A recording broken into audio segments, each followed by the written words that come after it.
2035, you have to buy only electric cars. That happened? I mean, it can be reversed for sure, and it probably will be once the Great War happens. But these kind of attacks, Yeah. you can't buy shit in China. You want to buy land in China? Good luck, fuckface. They won't sell you a house. They're not gonna sell you land near the military base. You out of your fucking mind? But it's near military bases. Yeah. And then we let them sell us the cell phone towers surrounding military bases. And we don't even check. Let them fly a spy balloon, traverse the entire United States with ships. Really? That's. You'd have to look that In the up. ocean? Part of it, there's a huge thing from up in Ohio that they're trying to do it from the ships there, semiconductors or whatever. Part of Yeah, it- this was in Texas. No, no, it's a part of the picture because there was no seismic activity there. Oh, that Being makes like in the ocean sounds super sketch. interesting. Why are they doing it in the ocean? Yeah, I don't know. I didn't look into it. International law. It was one of those articles I started reading and I was like, I don't know. But Yeah. See if we can find the Texas one. They can't. That they don't even. Sometimes they probably don't even know when stuff is getting siphoned over there. Well, I mean, you have to just think, I mean, it's Chinese, from what I understand, it's Chinese law that any business that is being conducted within China, if the technology helps the military or could potentially help the military, then it ceases to be access. Yeah. And that's end of story. So any fucking thing over there that's being developed or manufactured, you're building into this more than anybody else I know. I mean, what do you think it all is? I think it's a bunch of things. I think there is a possibility, a very strong possibility, that there's life out there. And that if I was life out there and I was much more advanced than us, I would definitely visit us. And there's also the fact that the sightings kicked up in a huge way after 1945. After the atomic bomb, after they did the Trinity, this book, John Mack was a psychologist who was at Harvard, who wrote this book. I think it's called Abduction, and it's all like him interviewing people that have had these kind of experiences happen to them. And this book was in the 1990s, right? So there was, I don't think these people got to share stories where they could come up with the same story organically. But today, you need to figure it out on our own, but don't intervene unless they're about to nuke themselves. Interesting. That's best case scenario. Yeah, I don't know what all this is, man.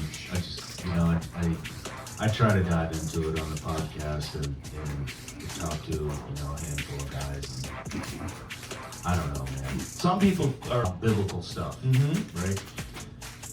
That's kind of, I don't know, that's what I lean towards with all this stuff, to be honest with you, is maybe, I think there's some consciousness aspect. I think it is the afterlife. It's possible, that's for sure. It's possible that whatever these things are that come here, they're from some sort of another dimension, and we just don't have the ability to interact with that. We're limited in our capacity as a biological component and how it regulates your system and changes the way you interact with the world. It's all weird stuff, man. I don't think they completely have it. Like, they can't recreate a human brain, Yeah. Some of this, have you heard of Joe McMonagle? No. Dude, you have to talk to him. Who's he? He is remote viewer number one for the U.S.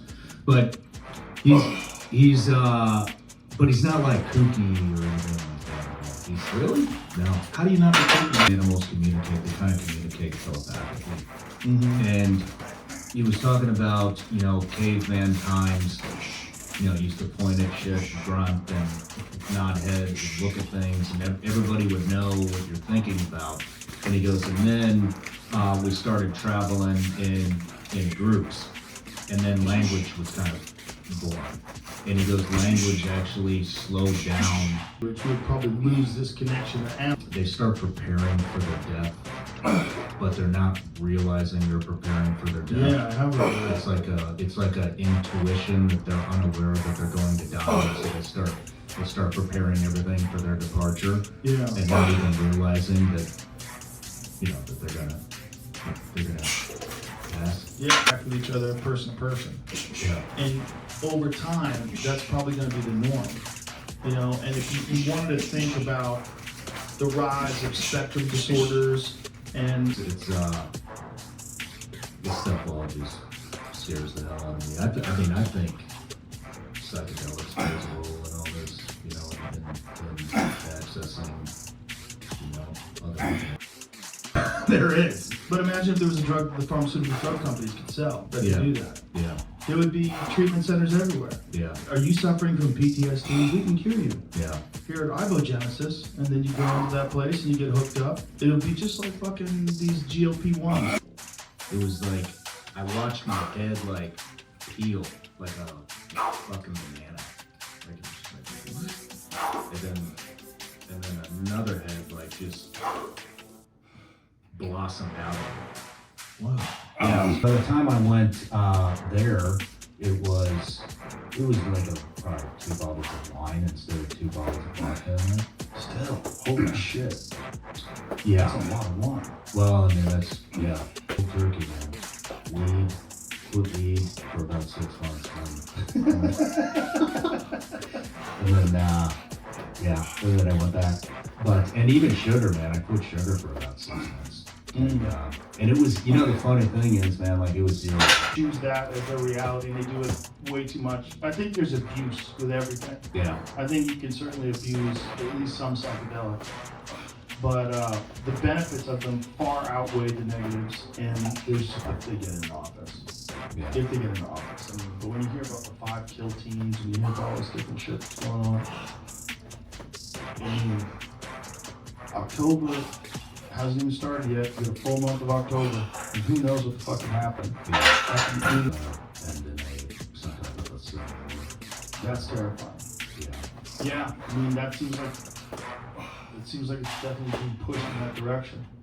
I mean, I think we're all kind of the alliances are kind of forming up. Like, hey, let's pass these super red laws, these super left law or blue laws, and it'll drive everybody out of the state that we want. It'll operations community from the 2A community, and I was like, you know what, man, like it's very egocentric community anyways, and so I was like, I'm like, fuck that.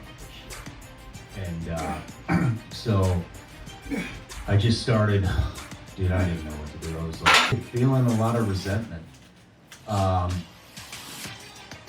to my guests because they would come on my show and then they would like pass me up business-wise like that.